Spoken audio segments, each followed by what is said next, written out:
商业模式7部曲。创建成功的商业模式是由罗纳德·史佛贝克 Ronald G.H. Schulberg 编写的一本书，旨在帮助读者理解和创建成功的商业模式。这本书提出了7个关键要素，这些要素构成了一个成功的商业模式。以下是这7个要素的详细描述。客户群体 Customer Segment， 这是商业模式的核心，它涉及了你的产品或服务的最终用户是谁。在这一部分中，作者建议你明确定义和了解你的目标客户，包括他们的需求、偏好和行为。价值主张 Value Proposition， 这一要素关注你的产品或服务如何满足客户的需求，为他们创造价值。你需要明确描述你的价值主张是什么，以及它如何与客户的需求相匹配。分销渠道 Distribution Channel， 这一部分涉及将产品或服务交付给客户的方式。作者建议你考虑不同的分销渠道，并选择最适合你的商业模式的方式。客户关系 Customer Relationship， 这个要素关注与客户建立和维护关系的方式。你需要考虑如何与客户互动，提供支持以及建立长期关系，以确保客户满意并保持忠诚度。收入流 Revenue Stream， 在这一部分，你需要考虑如何获得收入，这包括确定你的产品或服务的价格策略以及如何获取付款。关键资源 Key Resource， 这个要素涉及用于支持你的业务运营的关键资源，包括人员、技术、资金等。你需要明确这些资源，并确保它们能够支持你的商业模式。成本结构 Cost Structure， 最后一个要素是成本结构，即与运营你的业务相关的各种成本。你需要明确了解这些成本，以确保你的商业模式是可行的并且能够盈利。这本书强调了这些要素之间的相互关系，以及它们如何共同构建一个成功的商业模式。通过仔细研究和优化这些要素，你可以更好地理解自己的商业模式，并提高成功的机会。此外，书中还提供了许多实际案例和工具，以帮助读者应用这些概念到他们自己的业务中。总的来说，这本书提供了一个有用的框架，可以帮助创业者和企业家构建和改进他们的商业模式。客户群体 Customer Segment 是商业模式中的核心要素之一，它关注的是你的产品或服务的最终用户是谁，以及这些用户的特征、需求和行为。以下是关于客户群体的详细描述。目标用户明确化，首要任务是明确你的目标用户是谁。这意味着不仅要定义他们的基本特征，如年龄、性别、地理位置等，还需要深入了解他们的行为、需求和偏好。这些信息可以通过市场研究、用户调查和分析来获取。多元化的客户群体，在某些情况下，一个商业模式可能会面向多个不同的客户群体，这些群体可能有不同的需求，因此你需要针对每个群体开发不同的价值主张和策略。客户细分客户群体是将整体市场分成更小、更特定的组群，以更好地满足他们的需求。这可以帮助你更精确地定位你的产品或服务，并提供更具针对性的解决方案。例如，一个餐厅可以将客户细分为家庭用餐、商务午餐和夜生活用餐等。客户洞察力，了解客户的深层需求和偏好是至关重要的。这可以通过与客户互动、分析市场数据和观察行为来获得。具有深刻客户洞察力的企业更有可能创造出令客户满意的产品和服务。客户生命周期。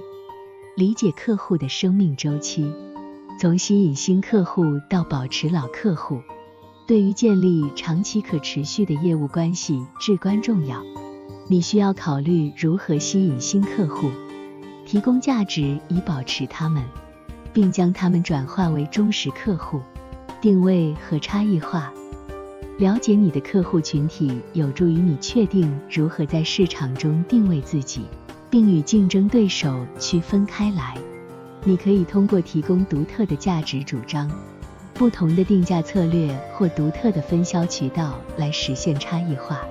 客户反馈和持续改进。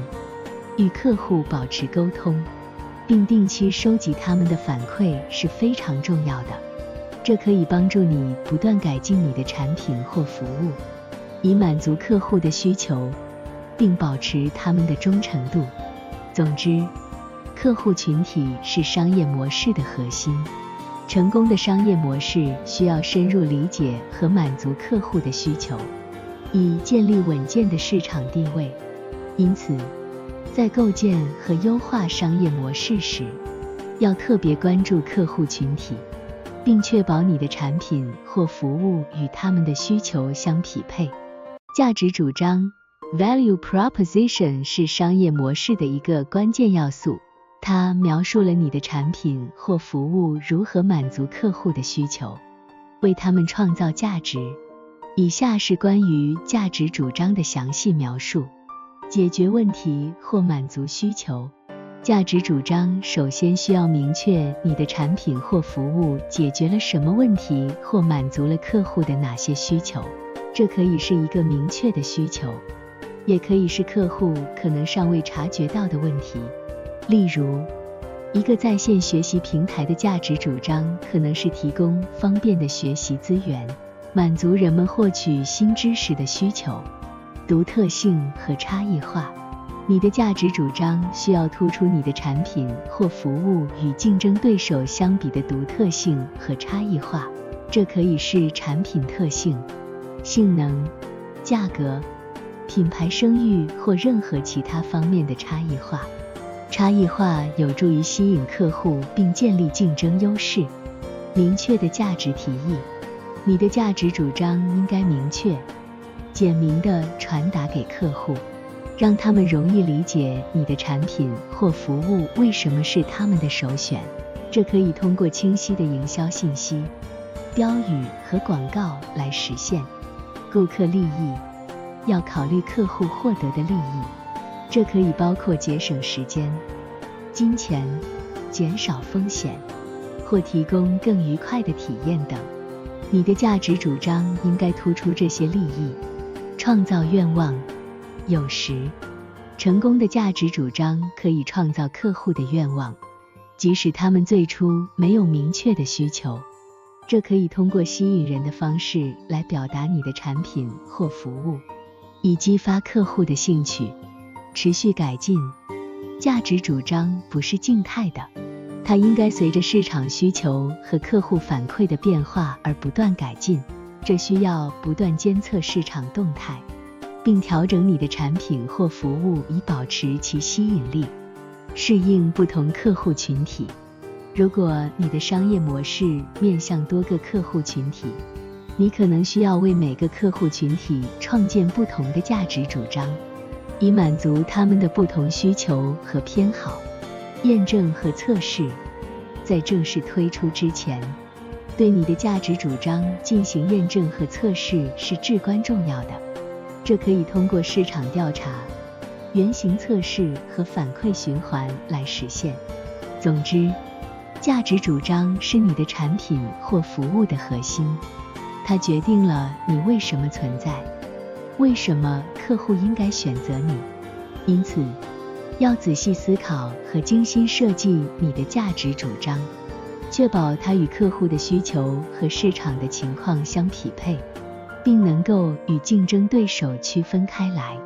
成功的价值主张是建立成功商业模式的关键之一。分销渠道 distribution channel 是商业模式的一个关键要素，它涉及将你的产品或服务交付给客户的方式。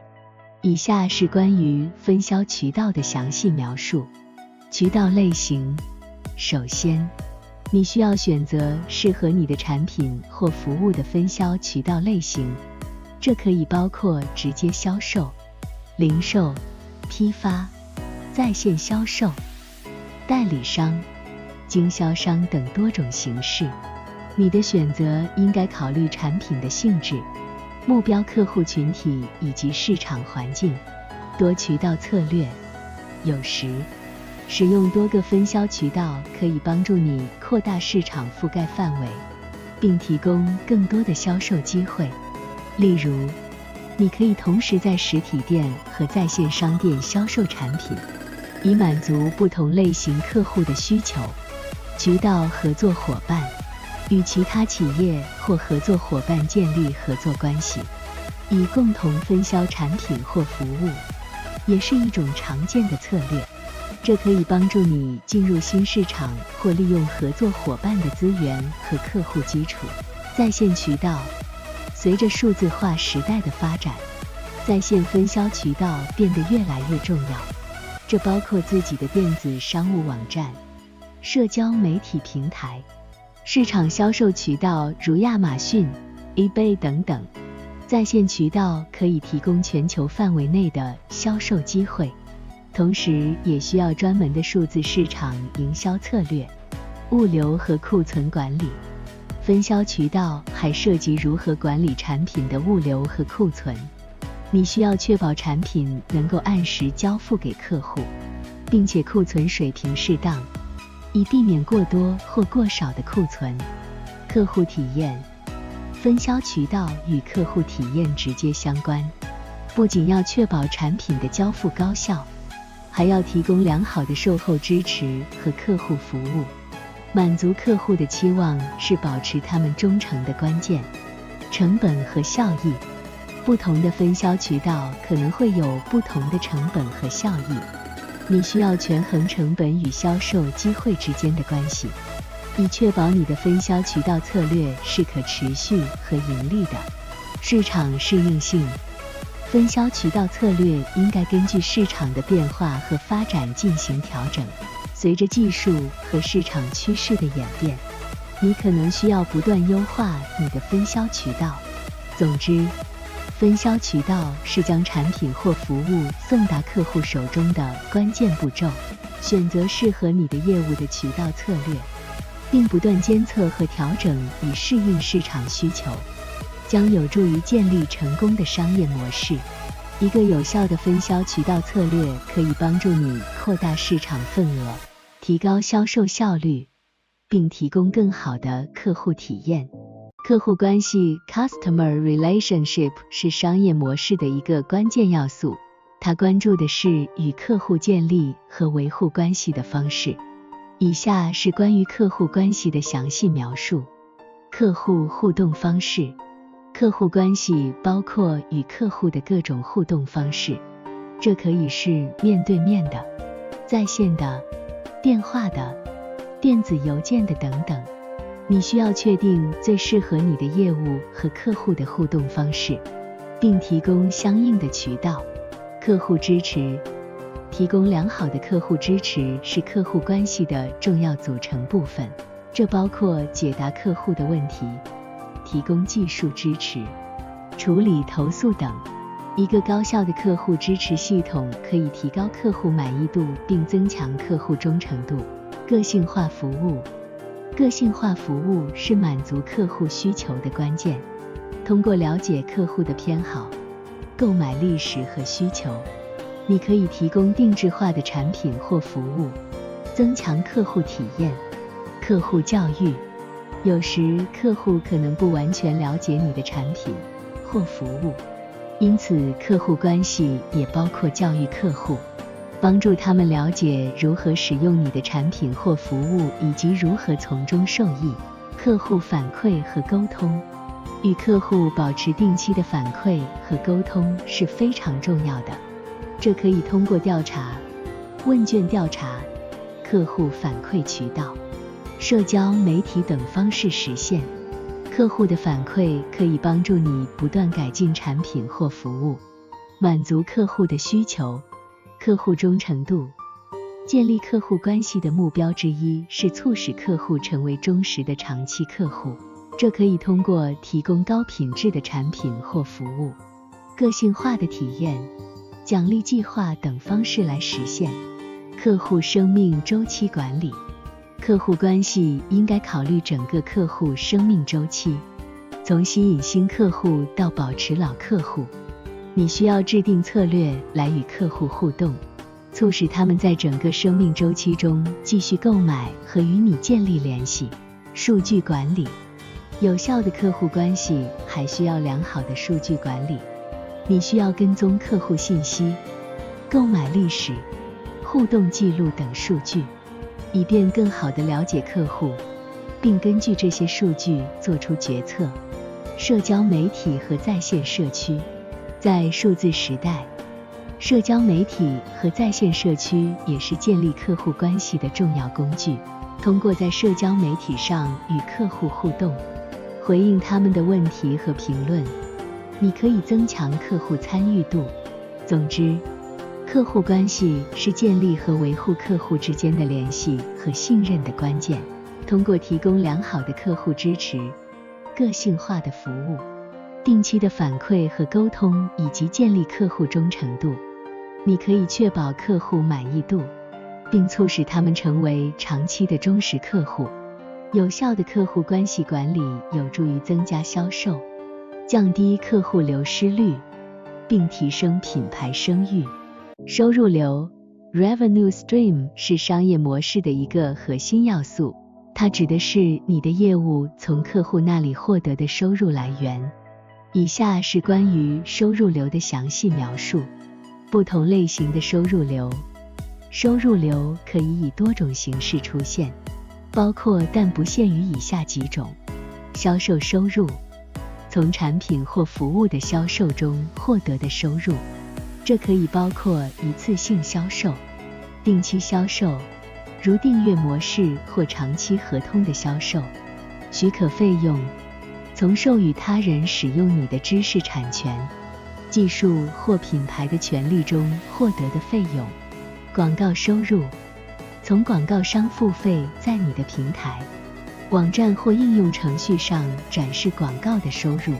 佣金收入，从为促成交易或销售而收取的佣金中获得的收入，这常见于电子商务和市场平台。租赁或出租收入，从租赁物业、设备或资源而获得的收入。订阅费用，从客户每月或每年支付的固定费用中获得的收入，通常用于提供持续的价值或服务。杂项费用，来自各种其他源头的收入，如配套销售、交叉销售、维护费用等。定价策略，定价策略是确定收入流的关键因素之一。你需要决定你的产品或服务的价格水平，并考虑市场定价、竞争定价、成本定价或价值定价等不同策略。多元化收入流，有些业务选择多元化其收入流，这意味着他们从多个来源获得收入，这可以降低风险，提高稳定性。因为一个收入流的不稳定性可能会被其他收入流所抵消。长期价值，考虑客户的长期价值对于制定收入流策略至关重要。你可以通过提供升级或附加服务，维护现有客户关系以及提高客户满意度来增加客户的长期价值。市场定位，你的目标市场和客户群体将直接影响你的收入流。了解他们的购买习惯、预算限制和支付方式对于制定有效的收入流策略非常重要。定期审查和优化，收入流策略需要定期审查和优化。市场条件、竞争环境和客户需求可能会发生变化，你需要不断调整你的收入流策略以适应这些变化。利润和盈利能力。除了考虑收入的总量，还需要考虑盈利能力。你需要确保你的业务模式能够覆盖成本，并实现可持续的盈利。总之，收入流是商业模式的核心，它决定了你的业务如何获得资金来维持运营并实现盈利。了解不同类型的收入流和如何最好地利用它们，以及不断调整和优化你的收入流策略，将有助于确保你的商业模式的长期成功。关键资源 Key Resources 是商业模式的一个关键要素，它指的是支持你的业务运营所必须的关键资产、资源和能力。以下是关于关键资源的详细描述。物质资源。物质资源包括实际的资产和设备，如设备、设施、原材料、库存等。这些资源对于制造产品或提供服务至关重要。例如，对于一家制造公司，机器设备和原材料可能是关键资源。知识资产。知识资产是知识、技术、专利、商标和知识产权等非物质资源，对于某些业务尤其重要。知识资产可以包括专有技术、独特的算法、商业流程和行业洞察力。人力资源。人力资源是组织中的员工、管理层和专业人员，拥有具有特定技能、知识和经验的人员可以是关键资源。这些员工可能是公司的竞争优势，因为他们能够创造创新，提供高质量的服务或支持核心业务功能。合作伙伴关系。合作伙伴关系也可以被视为关键资源，尤其是在联合开发产品、扩大市场份额或共享资源方面。与供应商、分销商、合作伙伴和其他企业建立战略性关系，可以增强业务模型的竞争力。财务资源。财务资源包括现金、资本、融资和投资。这些资源是支持业务运营和扩张的关键要素。有效的财务管理和资金流动对于业务的可持续性至关重要。品牌资产。品牌资产包括公司的声誉、知名度和品牌价值。强大的品牌资产可以增加客户信任，提高市场占有率，为公司创造长期价值。物流和供应链。在物流和供应链方面，拥有有效的资源和能力，可以确保产品或服务的及时交付和高效运作。这包括物流网络、运输工具、仓储设施等。技术基础设施。对于数字化和科技公司，拥有先进的技术基础设施和 IT 系统是关键资源。这些资源支持数据存储、处理、分析和网络连接等关键业务功能。知识管理系统。一些企业依赖于有效的知识管理系统，以收集、组织和分享内部知识和信息，这有助于提高决策效率和创新能力。知名度和市场份额。对于一些行业，知名度和市场份额本身可以被视为关键资源，因为它们可以吸引更多的客户和合作伙伴，从而增加收入。法律和法规合规。合规性资源包括满足法律、法规和行业标准的能力和程序，这对于保护业务免受法律诉讼和罚款的影响至关重要。社会资本。社会资本包括与政府、社区、行业组织和其他利益相关者建立的关系，这些关系可以支持业务运营和促进可持续发展。总之，关键资源是支持业务模型的核心要素，确保业务能够有效地运作并实现其目标。成功的企业需要仔细管理和优化这些关键资源，以提高竞争力，创造价值并保持可持续性。每个业务的关键资源可能会有所不同，取决于其行业、目标市场和战略定位。成本结构 （Cost Structure） 是商业模式的一个关键要素，它指的是支撑业务运营所需的各种成本和开支。以下是关于成本结构的详细描述。固定成本。固定成本是与业务运营直接无关的成本，无论生产和销售多少产品或提供多少服务，这些成本都会存在。这些成本包括租金、薪资、办公设备、保险费用等。固定成本通常在短期内不会改变。可变成本。可变成本与生产或提供服务的数量成比例变化。这些成本包括原材料、工资、销售佣金等。可变成本随着产量或销售量的增加而增加，随着减少而减少。直接成本。直接成本与特定产品或服务的生产直接相关，通常包括原材料、生产劳动力、制造成本等。这些成本可以追溯到每个产品或服务的制造过程中。间接成本。间接成本是无法直接追溯到特定产品或服务的制造过程中的成本，它们通常包括管理、行政、销售和营销等一般性开支。变动成本。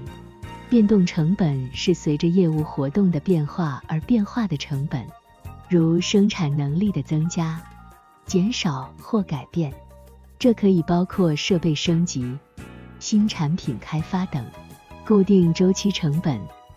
这些成本与特定时间段通常是年度或季度相关，如年度审计费用、税收等。研发成本。对于某些企业，研发成本是重要的成本结构组成部分，特别是在创新驱动的行业中。这包括产品研发、技术研究和创新投资、营销和广告费用。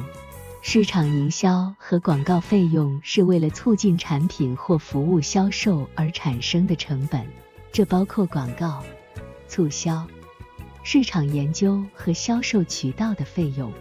运营和维护成本。运营和维护成本包括维护设备、设施、运输、仓储等日常运营活动所需的开支。人力资源成本。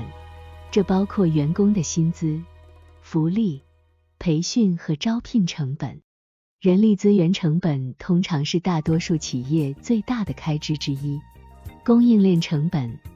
对于涉及物流和供应链管理的企业，供应链成本涵盖了物流、运输、库存管理和供应商关系管理的费用。合规性和法律成本。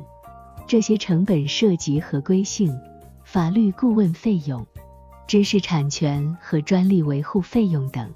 折旧和摊销。这些成本与长期资产的折旧和无形资产的摊销有关。环境和社会责任成本。一些企业为了履行社会责任和环境可持续性承担额外成本，如环保措施、社会责任项目和可持续供应链管理。运营风险和保险费用。为了降低风险，企业可能需要投入保险费用，以应对意外事件或损失。理解和管理成本结构对于确保业务的盈利能力和可持续性至关重要。企业需要权衡各种成本，以确保他们的产品或服务在市场上具有竞争力，并能够覆盖所有开支，同时实现盈利。成本结构的管理还需要考虑到业务的发展和变化，以及市场和竞争环境的变化。